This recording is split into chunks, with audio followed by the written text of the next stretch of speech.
Today's video is sponsored by Skillshare. Now, sometimes when it comes to companies paying their employees, they might offer something more than just salary. These could be a range of things from benefits to insurances, etc.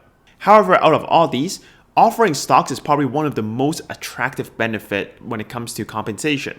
Now, the three most common ways to offer stocks to employees are restricted stock units, employer stock purchasing plan, and lastly, employee stock options. Though they are very common nowadays, a lot of people actually have no idea what are the differences and what does it do when it comes to income tax and also capital gain tax. So in this video, I want to quickly go over these three programs' basics, some tax consequences you have to consider, and also some tips on what is the best way to handle them. So without further ado, let's jump into this week's video. So we're going to first dive into RSU and ESPP and compare them first. We're going to leave stock option at the very end because it actually works a little bit different than the first two. Now, quick note to preface, I'm not an accountant, not a CPA. Everything I know is just from talking to other CPA and also reading online, doing my own research. If you have any questions on how you should handle your own plan, it's best to seek advice with a CPA. So first, let's start with RSU, restricted stock unit, and talk about what is it. Now, RSU is basically like a bonus where the company grants stock units to you. You can't buy it, nor can you directly acquire it. It has to be granted to you. However, there is a locked-in period known as vesting period. You cannot sell them until it's vested. Actually, you don't even own them until it's vested. When these stock units are given to you, there's really no value. The value is whatever the stock price is on vesting date. Now, small RSU can vest all at once after some time, but big RSU can split into quarterly vesting. And also, if you leave your company, then obviously all unvested units will be gone. Now, next, let's look at how the tax works when it comes to RSU. You owe tax on your restricted stock unit on release date. The market value of the RSU equals to your taxable benefit, which is your income. Now, since usually that means quite a bit of income tax, on vest day, brokerage firm is likely going to sell a portion of the stock to help pay for the tax right away. That is why sometimes you may be given 100 units of stock as RSU, but you only receive somewhere between 45 to 55 on the day because most of it are sold to pay for the tax. Now, on vest day, you officially own the stock, and then if you sell it after that, the capital gain is going to be your sale price minus the market value on vest day. So that is pretty straightforward about RSU. Next, let's jump into ESPP. Basically, what this is your employer offering you to purchase their stock, usually at a discount.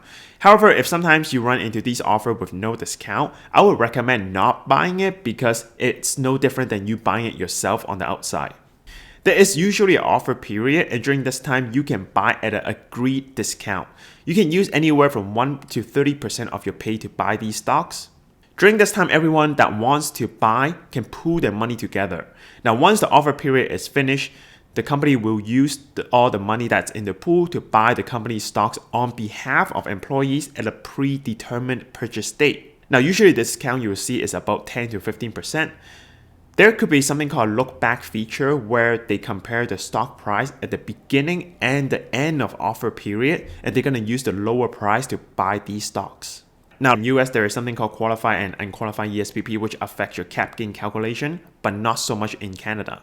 When it comes to tax, this is how ESPP generally will work. So if a stock is worth $100 on the market today, but you got a 10% discount, the $10 discount you receive is your taxable benefit. It will be added to your income and be taxed. This tax is usually deducted on your next paycheck, so expect a smaller paycheck if you have bought a lot of stocks at a big discount.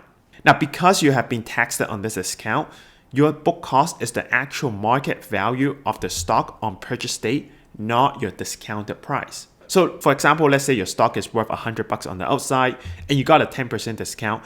Even though you actually bought it for $90, the $100 is still your book cost on paper. So later on, when you actually sell it, your cap gain is your sale price minus the market price on your day of purchase.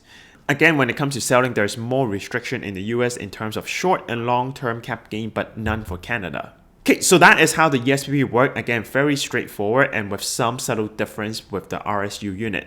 Next, let's talk about what is the best way to handle RSU or ESPP when it's vested or when we can purchase them. Now, in my opinion, the best way to handle these programs is to realize what is the real value here.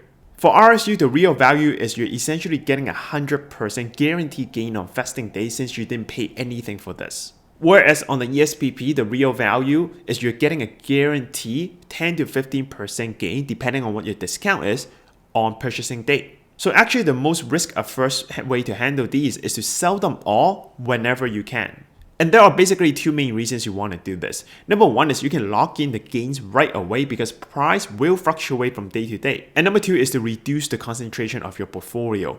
Especially for employees in more senior position, the RSU and ESPP can add up to quite a bit every time it's vested, so you may not want to have all eggs in one basket. For example, some of my clients, every time it's vested, we're talking about 100 to 200k every quarter. For them, that could quickly add up to 80 to 90% of their portfolio all in one company. So the best way for them is actually to sell everything, to lock in the gain, and also reinvest the cash elsewhere to diversify their portfolio. However, if you really believe in your company and you want to keep 100% of the stock every time they're vested, you can still do so. I have clients who have kept all the stocks and now it grew to 6 to 7 million plus in their portfolio. Just be prepared that this is a much riskier move and volatility in one company could greatly affect your overall portfolio. Now moving on, let's talk about stock option, which is more complicated and also have new rules this year affecting this compensation plan. Now before we move on, I want to quickly talk about our sponsor today, Skillshare. Skillshare is an online learning community for creatives where millions come together to take next step in their creative journey. Now what I love about Skillshare is that it combines really well-crafted video lessons with projects, so it's not just theory. You're actually going to be doing the work, and that's the best way to learn.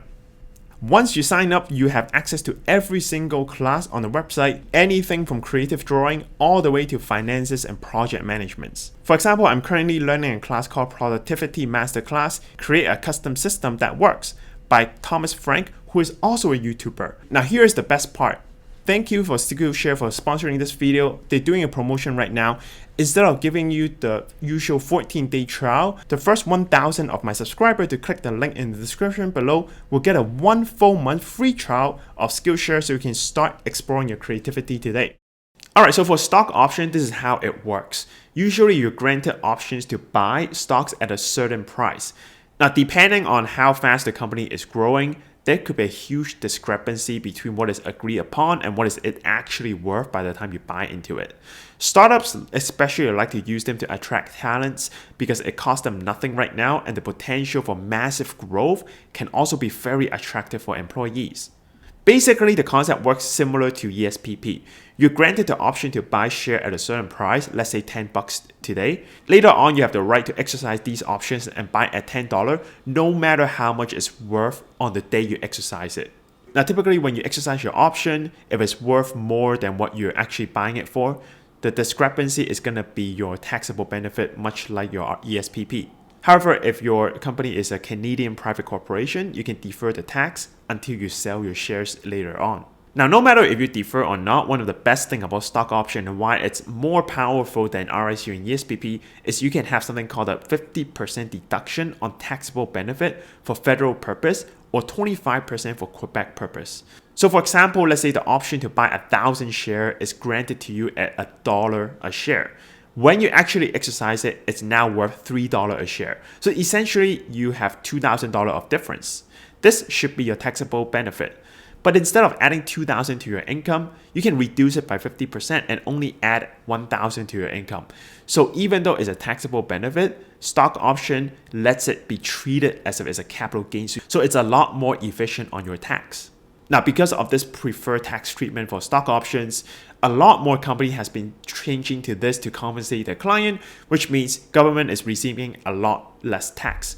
So as of June 30th of 2021, the CRA came out with a new rule targeting these stock option benefits. Now for this rule, it's only going to affect non-Canadian private corporation or any company with annual income of 500 million or more.